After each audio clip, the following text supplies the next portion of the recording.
রঙিন এই পৃথিবী সারিতে হইবে, সাদের এই দেহ মাটিতে খাইবে, শূন্য হবে জিন্দিগানি। কার লাগিয়া এত মায়া, এত চোখের পানি রে মন, কার লাগিয়া এত মায়া, এত চোখের পানি। এতটুকু আমার সাথে গাইতে পারবেন কেউ? হ্যাঁ, কার লাগিয়া এত মায়া, এত চোখের পানি, এতটুকু গাইতে পারবেন না? বিরক্ত মনে করবেন? একটু গান ভালো লাগবে, বলেন কার লাগিয়া এত মায়া, বলেন কার লাগিয়া এত মায়া, এত চোখের পানি রে মন, কার লাগিয়া এত মায়া, এত চোখের পানি। রঙিন এই পৃথিবী সারিতে হইবে, সাদের দেহ মাটিতে খাইবে, শূন্য হবে জিন্দিগানি। কার লাগিয়া এত মায়া, এত চোখের পানি রে মন, কার লাগিয়া শূন্য হবে জিন্দিগানি। কার লাগিয়া এত মায়া, এত চোখের পানি রে মন, কার লাগিয়া এত মায়া, এত চোখের পানি। নারে তাকবীর, নারে তাকবীর, নারে তাকবীর। আল্লাহ পাক রব্বুল আলামিনের হাবিব বলেন, ওই ব্যক্তির উপরে আল্লাহ তাআলা খুশি হইয়া তার উপরে সাথে সাথে 10টা রহমত নাজিল করে দেন। এই জন্য সেই নবীর উপরে মহব্বতের সাথে ভালোবাসা নিয়ে সংক্ষিপ্ত ভাবে আমরা আবারও দুরূদ পড়ি, সকলেই বলি সাল্লাল্লাহু আলাইহি ওয়াসাল্লাম। আল্লাহ পাক রব্বুল আলামিন এই পৃথিবীতে আমাকে আপনাকে মানুষ হিসেবে বানাইছেন। মানুষরা দুনিয়াতে আসছেন, আসার পূর্বে আল্লাহ পাক রব্বুল আলামিনের ইবাদত বন্দেগী করার জন্য আল্লাহ তাআলা ফেরেশতাকে বানাইছিলেন। ফেরেশতারাই আল্লাহ তাআলার হুকুম পালন করেছেন, তাসবিহ তাহলিল গাইছেন। এবং কি যেই ফেরেশতাকে আল্লাহ তাআলা যেই কাজের জন্য নির্ধারণ করেছেন, এই ফেরেশতারা কিয়ামত পর্যন্ত ওই হুকুমই পালন করবে, নাফরমানি করার মতো তাদের শক্তি নাই। একমাত্র তারা নেকির কাজই করতে, অর্থাৎ আল্লাহ তাআলার হুকুম পালন করার মধ্যেই ব্যস্ত। আল্লাহ তাআলার হুকুম করেছেন, কিন্তু ফেরেশতা শোনেন নাই অথবা শুনবেন না এমন ইতিহাস নাই। তাদেরকে এই ধাতু দিয়ে আল্লাহ বানানি নেই। তাহলে বোঝা গেল আল্লাহ তাআলা ফেরেশতা বানাইছেন শুধু আল্লাহ পাক রব্বুল আলামিনের হুকুম পালন করার জন্য, নাফরমানি করার শক্তি তাদের নাই, আল্লাহ দেনই নেই। পক্ষান্তরে আদম আলাইহিস সালাতু ওয়াস সালাম থেকে শুরু করে অর্থাৎ আদম জাতি মানুষকে আল্লাহ তাআলা বানাইছেন 2টা গুণ দিয়ে। যদি কথা বুঝে থাকেন তাহলে বলেন তো দেখি, আমাদেরকে আল্লাহ তাআলা গুণ দিবেন কয়টা? ফেরেশতাকে গুণ দিবেন কয়টা? একটা। একটা ফেরেশতা শুধু আল্লাহ তাআলা হুকুম করবেন সেটাই মানবেন, হুকুমের বিপরীতে কাজ করার মতো শক্তি আল্লাহ তাআলা ফেরেশতাকে দেয় নাই। অর্থাৎ গুনাহ করার শক্তি ফেরেশতার দেয় নাই আল্লাহ তাআলা। আর আমাকে আপনাকে অর্থাৎ আদম জাতিকে আল্লাহ পাক রব্বুল আলামিন 2টা শক্তি দান করলেন। একটা হলো কার নেকি করার শক্তি, আর একটা হলো কার গুনাহ করার শক্তি। আদম আলাইহিস সালাতু ওয়াস সালাম থেকে শুরু করে অর্থাৎ আদম মানুষকে আল্লাহ পাক রব্বুল আলামিন 2টা গুণ দিলেন। একটা হলো নেকিও করতে পারে, আর একটা হলো নেকির কাজ না করে গুনার কাজও করতে পারে। ধরেন কথার কথা, আজকে এই যে তারুণ্যের আলো সংগঠনের যুবকেরা আজকে আমাদের এখানে মাহফিলের আয়োজন করেছে। বলেন তো দেখি, এই মাহফিলের আয়োজন যে করেছেন এটা কি সবার কি ভালো লাগবে? কথা বলছেন নাই মনে? সবার কি ভালো লাগবে? একদল বলবে যে না যুবকটা খুব ভালো কাজ করছে, আর একদল ভিতরে ভিতরে এই মাহফিলটা যেন না হয় এই জন্য বিরোধিতা করবে। কথা বলেন ঠিক না বেঠে? পক্ষান্তরে এই কাজটা যে করেছেন যুবকরা, এটা ভালো না খারাপ? কথা বলেন না, ভালো না খারাপ? এই যুব সংগঠন যে এই কাজটা করেছে, তারুণ্যের আলো সংগঠন, এই কাজটা না করে যদি আপনাদের মসজিদের আশেপাশে যদি তারা গানের আয়োজন করতো, তাহলে ভালো কাজ ছিল না খারাপ ছিল? এই জন্য এই তারুণ্যের আলো সংগঠন যুবকদেরকে আমি সাধুবাদ জানাই। তারা সমাজের মধ্যে গর্হিত কাজ, গুনাহের কাজ না করে কোরআন হাদিসের আলোচনার সুযোগ করে দেওয়া। কোন মানুষ যদি আজকের এই মাহফিলটাই শেষ মাহফিল হয়ে যায়, আল্লাহ তাআলা তার যদি জীবনের একটা কথা, যতগুলো বক্তা আলোচনা করবে কোরআন হাদিস থেকেই তো আলোচনা করবে। বলেন তো দেখি, আমাদের বাপ দাদার কোনো কেরসা এখানে গাওয়ার জন্য আসছি? কথা কন সব বলে, বাপ দাদার কেরসা গাবো? কোরআন এবং হাদিসের কথাই বলবো। একজন মানুষ যদি এখানে এই একটা আলোচনা শোনার পরে যদি একজন মানুষ, যতগুলি মানুষ আসবে সকল মানুষের মধ্যে থেকে একজন মানুষ যদি দীর্ঘ প্রতিজ্ঞা করে যে আজকে এই আলোচনা হুজুর আমাকে বলল, আমাকে উদ্দেশ্য করে বলল, আমাদের সকলকে উদ্দেশ্য করে বলল, আমি যত গুনাহ করি না কেন আমি সকল গুনাহ থেকে আল্লাহ তাআলার কাছে তওবা করলাম, আজকে থেকে ভালো হয়ে গেলাম, আজকে থেকে আর এক ওয়াক্ত নামাজ আমি কাজা করব না, সমাজের মধ্যে যত ঘৃণিত কাজ আছে, গর্হিত কাজ আছে, গুনাহের কাজ আছে, সকল গুনাহের কাজ আমি আজকে থেকে আমি শেষ করে দিলাম, আর গুনাহের কাজ করব না প্রতিজ্ঞা করলাম। ওই লোকটার যদি ফজরের আগে হায়াত শেষ হয়ে যায়, আল্লাহ পাক রব্বুল আলামিন বলেন এই লোকটা যেই মাত্র তার অতীতের গুনাহের উপরে অনুতপ্ত হইল, এই ব্যক্তিকে আল্লাহ পাক রব্বুল আলামিন এমন ভাবে মাফ করে দিবেন যেন এই ব্যক্তি জীবনে কোনোদিন কোনো গুনাহ করে নাই। জোরে কোন সুবহানাল্লাহ। আর এই একটা লোক যদি এই কথা শুনে যদি তওবা করার সুযোগ পায়, এই যুব সংগঠনে এত লক্ষ লক্ষ টাকা যদি খরচ করে, তাদের এই টাকা খরচ করা সার্থক। ওই একটা ব্যক্তির উসিলাই আল্লাহ পাক রব্বুল আলামিন এই মাহফিলকে আল্লাহ তাআলা কবুল করে নিতে পারেন। পারেন কি পারেন না? করেন। এই জন্য এই যুব সমাজকে আমি আবারও সাধুবাদ জানাই। এই সংগঠনের পক্ষ থেকে তারা গানের আয়োজন না করে যেন এই কাজটা যেটা শুরু করেছে, যেহেতু প্রথম বার্ষিকী, এই আজকের থেকে যেন চললো, প্রতি বছর যেন এই কোরআনের মিলন মেলা হয়, ওলামায়ে কেরামের মিলন মেলা হয়। আপনারা রাজি আছেন তো? আপনি রাজি আছেন তো? সকলেই কে কে রাজি আছেন হাত করে দেখেন তো দেখি। আল্লাহ তাআলা নারে তাকবীর, লিল্লাহি তাকবীর, লিল্লাহি তাকবীর। আয় আল্লাহ, এই তারুণ্যের আলো সংগঠনের যুবকদেরকে এই কোরআনের আয়োজন করার কারণে সকলেই খুশি। আল্লাহ তুমি এই সংগঠনের যত যুবকরা আছে সকল যুবককে তুমি কবুল করো। জোরে বলেন আমিন। আর জোরে বলেন আমিন। বলতেছিলাম যে আল্লাহ পাক রব্বুল আলামিন আমাদেরকে দুইটা শক্তি দিয়েছেন, একটা গুনাহ করার শক্তি আর একটা নেকি করার শক্তি। নেকি করার শক্তি যেহেতু গুনাহ করার শক্তি, উভয় শক্তিটা আমাদেরকে আল্লাহ তাআলা দিয়েছেন। এই কথার দ্বারা বোঝা যায় আমরা যে দুনিয়াতে আসছি, দুনিয়ার জীবন যাপন করতে গিয়ে আমাদের অবশ্যই যে কোন একটা কাজের জন্য আমাদেরকে আল্লাহ পাক রব্বুল আলামিন যেহেতু দুইটা শক্তি দিয়েছেন, গুনাহ করার শক্তি আর নেকি করার শক্তি, দুনিয়ায় চলতে গিয়ে ফিরতে গিয়ে আমাদের গুনাহ হবেই, এটা স্বাভাবিক। আমি মাঝে মধ্যে এই কথাটা বলি, আজকেও বলি, যে কোনো মানুষ যদি যত দামি রাষ্ট্র থেকে, যত দামি মার্কেট থেকে যত দামি কাপড় কিনে না কেন, যদি ওই ব্যক্তি কাপড়টা ব্যবহার করে, বলেন তো দেখি ওই কাপড়ে ময়লা লাগবে কি লাগবে না? নাকি আপনি সৌদি আরব থেকে কাপড় কিনলেন, সেটা যদি ব্যবহার করেন, এমন কি লেখা আছে এই কাপড়ে ময়লা হবে না? আমেরিকা থেকে যদি কেনেন হবে কি হবে না?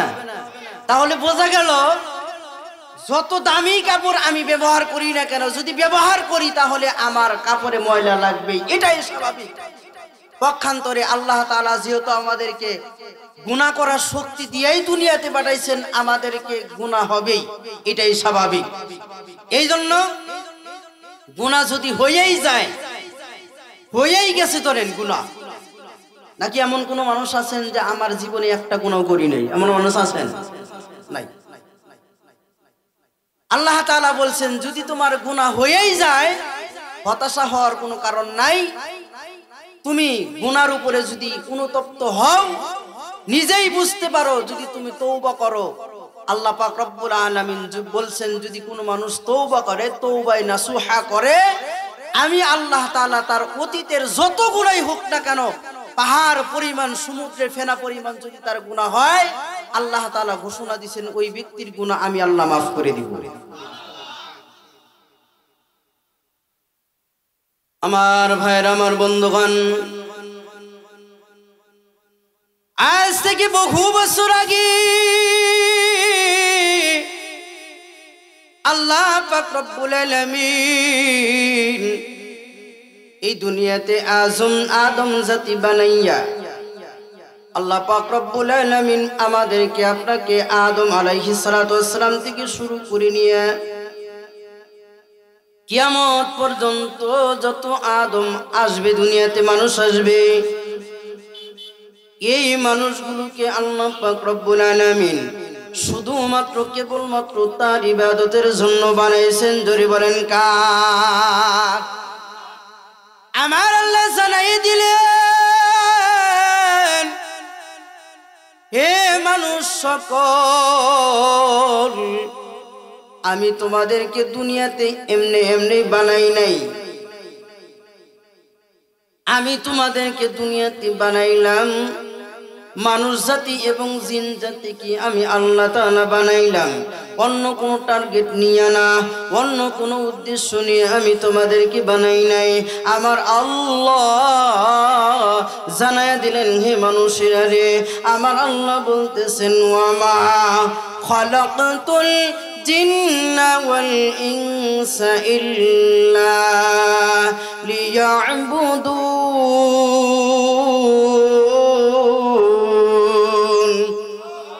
আরো জোরে বলেন আল্লাহু আকবার।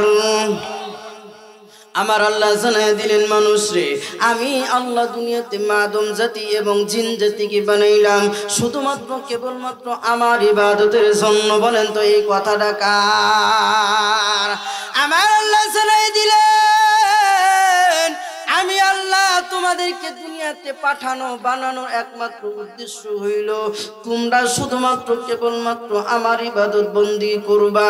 আমার আল্লাহ জানা দিলেন, তোমাকে অন্য কোনো টার্গেট নিয়ে বানানো হয় নাই, তোমাকে অন্য কোনো উদ্দেশ্য নিয়ে বানানো হয় নাই ভাইজান।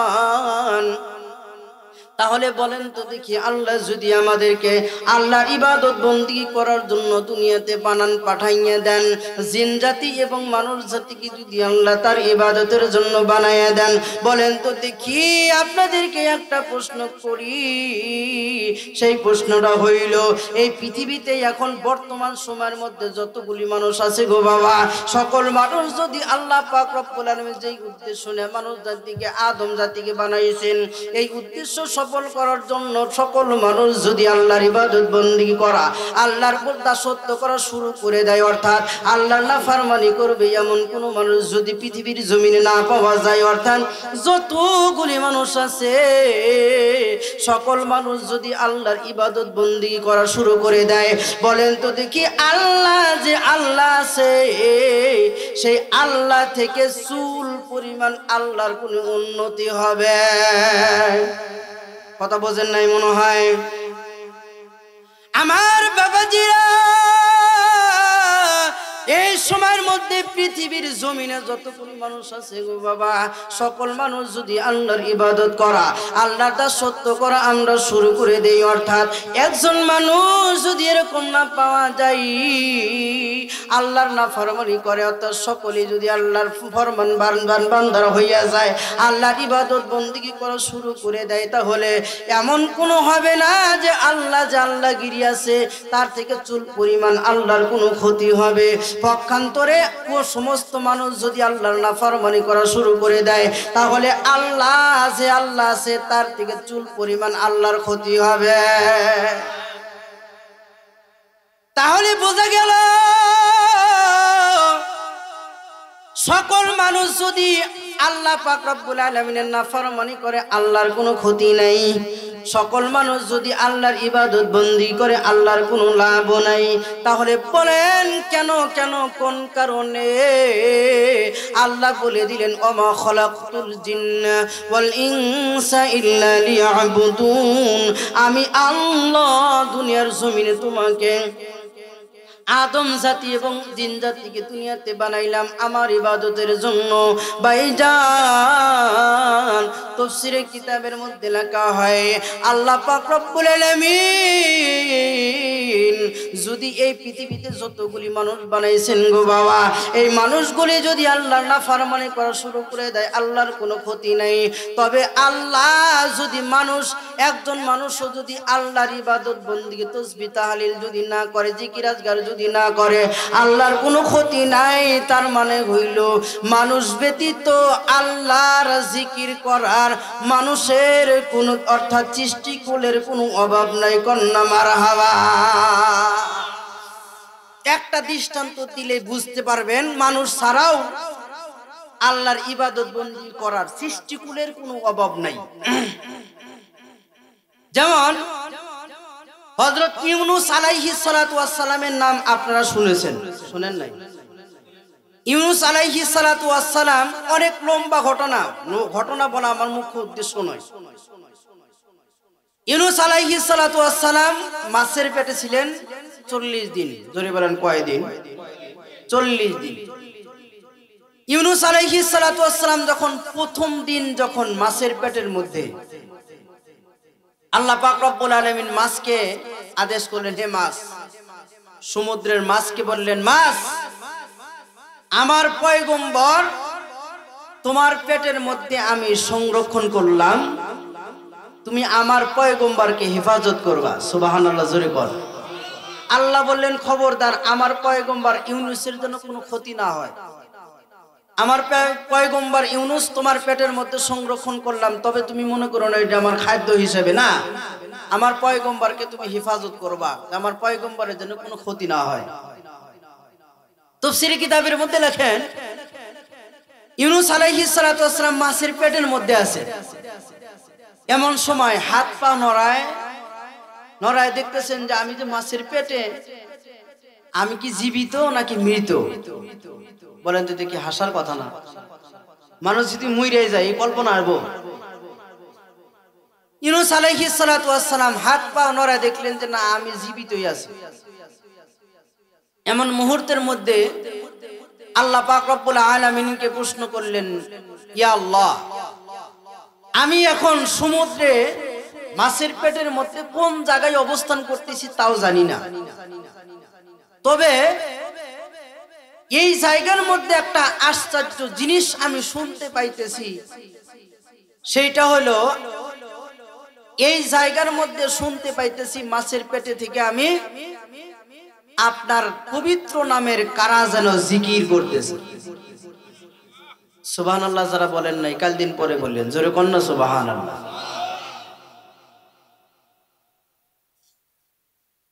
আমার বাবাজি গভীর মনোযোগ দিয়ে দেন গো বন্ধু। এমন মুহূর্তের মধ্যে আল্লাহ পাক রব্বুল আলামিন তার হাবিব তার পয়গম্বর ইউনূস আলাইহিস সালাতু ওয়াস সালামকে ডাক দিয়ে বলেন, হে নবী, আপনি এখন মাছের পেটের মধ্যে অবস্থান করতেছেন অমুক জায়গার মধ্যে, তবে আশ্চর্যের বিষয় নয়, ওই জায়গার মধ্যে যেই সমস্ত জাকিরিনকে আপনি অর্থাৎ আমার নামের জিকির করতে শুনতেছেন, ওইগুলো হলো আর কেউ নয়, ওইগুলো হলো সমুদ্রের বালি কণা। জোরে কন্যা সুবহানাল্লাহ। অর্থাৎ সমুদ্রের বালি কণা আমি আল্লাহর নামের জিকির করতেছি। সুবহানাল্লাহ, জোরে কর। সমুদ্রের বালি কণা যদি আল্লাহর নামের জিকির করে, বলেন তো দেখি আমি আর নবু আর সবু, আল্লাহর ইবাদত যদি না করি, আল্লাহর তাসবিহ যদি না বলি, আল্লাহর জিকির যদি না করি, আল্লাহর কোনো ঠেকা আছে? কথা বলেন, ঠেকা আছে? আমার বাবাজি, এই যে আপনার হাতে ঘড়ি দেখতে পাইতেছেন, আগে তো প্রত্যেকটা গ্রামের প্রত্যেকটা ঘরের মধ্যে দেওয়াল ঘড়ি লটকায় রাখতো।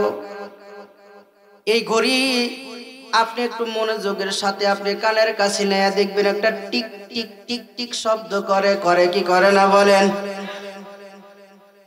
আমার বন্ধুগণ, বুজুর্গ উলামায়ে কিরাম বলেন না না না, আপনার মনে হইতেছে ঘড়িটা টিক টিক টিক টিক শব্দ করে ঘুরতেছে।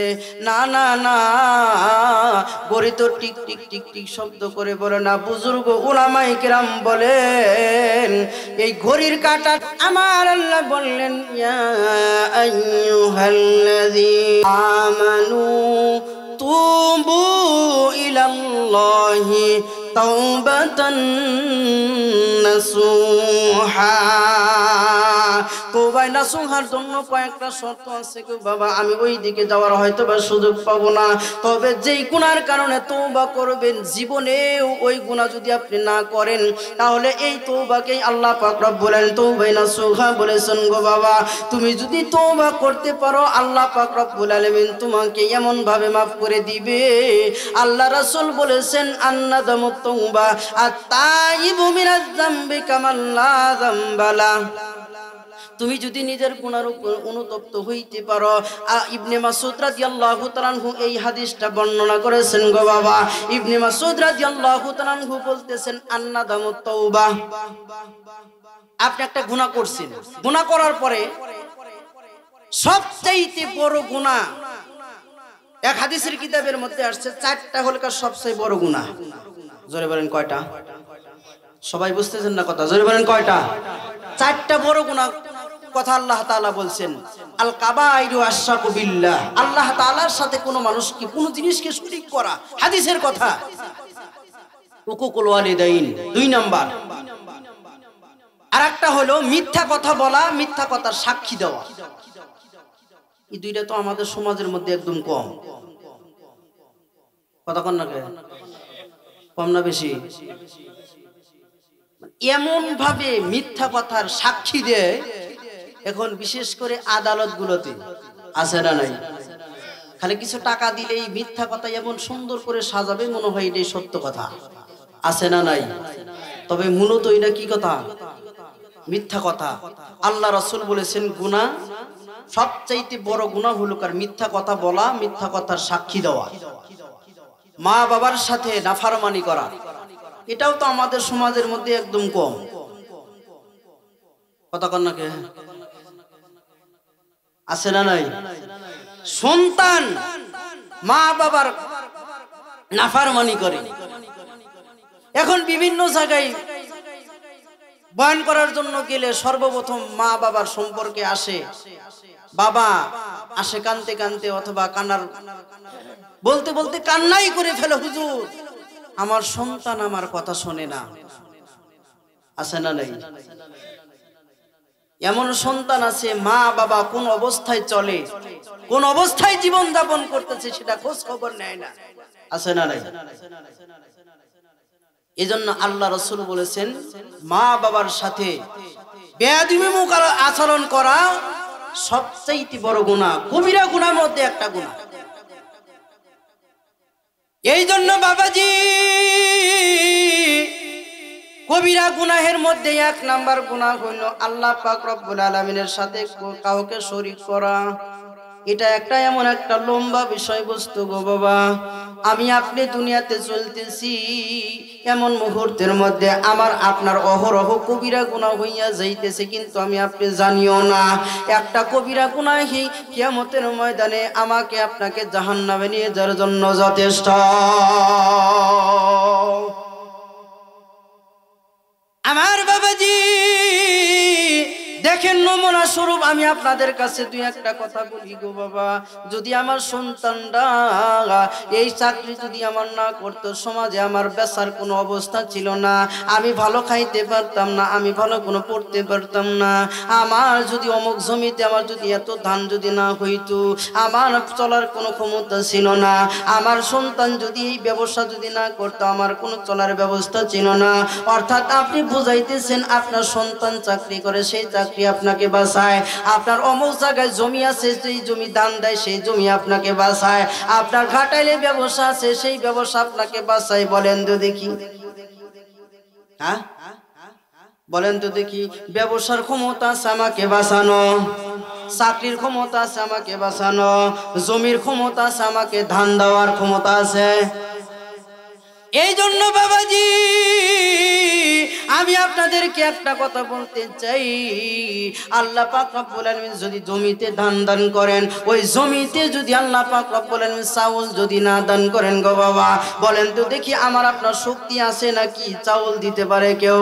এই জন্য বাবাজি আমি আপনাদেরকে লম্বা সময় নষ্ট করব না, সময় মনে হয় শেষ, হুজুরকে নিয়ে আসতেছেন। এই জন্য আমি আপনাদেরকে বলি, গুনাহ যদি আপনার অনেক বড় যদি গুনাহ হইয়া যায় তারপরেও সমস্যা নাই, আল্লাহ পাক রব্বুল আলামিন আমাকে আপনাকে তওবা করার সুযোগ করে দিয়েছেন। যতই গুনাহ হোক না কেন, এই গুনাহ হইতে আমি আর আপনি যদি আল্লাহ তাআলার কাছে তওবা করতে পারি, তওবা করার কারণে আমার আল্লাহ আমার সকল গুনাহ মাফ করতে পারেন কি পারেন না? এই কিফিল এমন কোনো গুনাহ নেই যেই গুনাহটা তার যে গুনাহটা সে করে নাই, এমন কোনো গুনাহ নাই সেই গুনাহটা যে ব্যক্তি করে নাই। গুনাহ করতে করতে সে পাহাড় পরিমাণ গুনাহ করে ফেলেছে। এই কিফিল একদিন একটা ঘটনার কথা বলি গো বাবা, বনি ইসরায়েলের মধ্যে আরেকটা লোক ছিল, যে ব্যক্তি হইল একটা মহিলা, একটা নেককারিনী মহিলা। এই নেককারী মহিলা এই ব্যক্তি যখন তাকে একটা অভাবের মধ্যে পড়ে যায়, আমার বন্ধুগণ, এমন মুহূর্তের মধ্যে এই নেককারিনী মহিলা তার সন্তানদেরকে 3 দিন যাবত কোনো খানা দিতে পারে না। এমন মুহূর্তের মধ্যে এই কিফিলের কাছে যখন টাকার জন্য যায়, এই কিফিল আবার টাকা দিত মানুষকে, ধার দিত না, এই টাকা দিত মানুষকে সুদুরি করে টাকা দিত। দেখবেন সমাজের মধ্যে এমন কিছু মানুষ আছে, যেই মানুষগুলোর কাছে কোনো মানুষ যদি টাকার জন্য যায়, যারা সুদের ব্যবসা করে, তাদের কাছে যদি কোনো মানুষ ধারের জন্য যায়, জীবনেও টাকা বের করবে না। যদি বলে 500 টাকা 100 টাকা দিব, দেখবেন যে পকেট থেকে টাকা বের করে। কথা বলেন ঠিক নেবে ঠিক? আমার বাবাজি এই কিফিল, এই বনি ইসরায়েল নেককারিনী মহিলা যখন তার কাছে টাকার জন্য গেল, এমন মুহূর্তের মধ্যে সে বলল, আমি তোমাকে টাকা দিতে পারি, তবে একটা শর্ত। কি শর্ত? আমাকে তোমার এই টাকার পরিবর্তে সুদ দিতে হবে। এই নেককারিনী মহিলা বললেন, না না, আমি সুদের পরিবর্তে তোমার কাছ থেকে আমি টাকা নিব না, সুদ দিয়ে তোমার কাছ থেকে আমি টাকা গ্রহণ করব না। এইবার বাবাজি বললেন, তাহলে ঠিক আছে। তাকায় দেখলেন তার চেহারা সুন্দর চেহারা। এমন মুহূর্তের মধ্যে কিফিল তাকে খারাপ প্রস্তাব দিল, তুমি সুদ যদি না দাও, আমি তোমাকে 7 দিরহাম দিব, তবে আমার একটা শর্ত হইল, আজকে রাত্রি তুমি আমার সাথে রাত্রি যাপন করতে হবে। এইবার মহিলা বললেন, লম্বা ঘটনা, লম্বা করব না গো। হাদিস শরীফের মধ্যে আছে, আমার আপনার পয়গম্বর মাঝে মধ্যেই বনি ইসরাইলের এই ঘটনাটা সাহাবায়ে কেরামের সামনে মাঝে মধ্যেই বয়ান করতেন।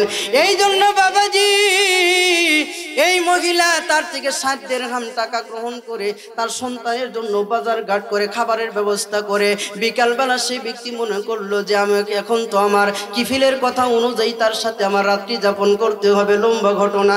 এমন মুহূর্তের মধ্যে কিফিলের কাছে আসছেন। কিফিল যখন তার সাথে রাত্রি যাপন করার জন্য প্রস্তুতি গ্রহণ করতেছেন, কিফিল এক পর্যায়ে এসে পড়েছেন, তার চেহারার দিকে তাকাইছেন, দেখেন এই নেককারিনী মহিলার চোখ দিয়ে শুধুমাত্র পানি পড়তেছে, পানি পড়তেছে।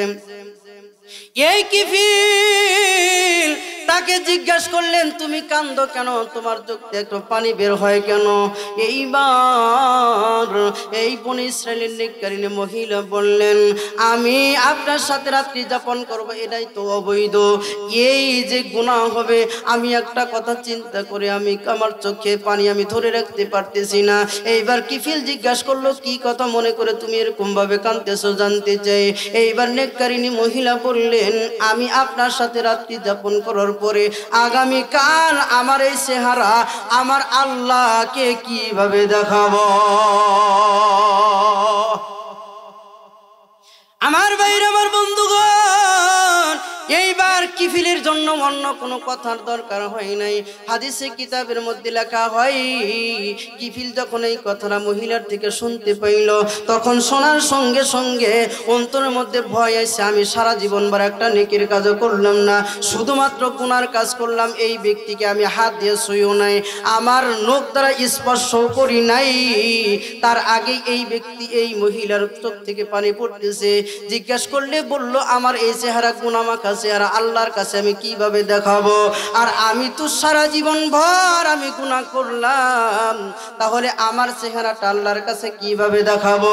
এমন মুহূর্তের মধ্যে কিফিল বললেন, তোমার সাথে আমি রাত্রি যাপন করব না।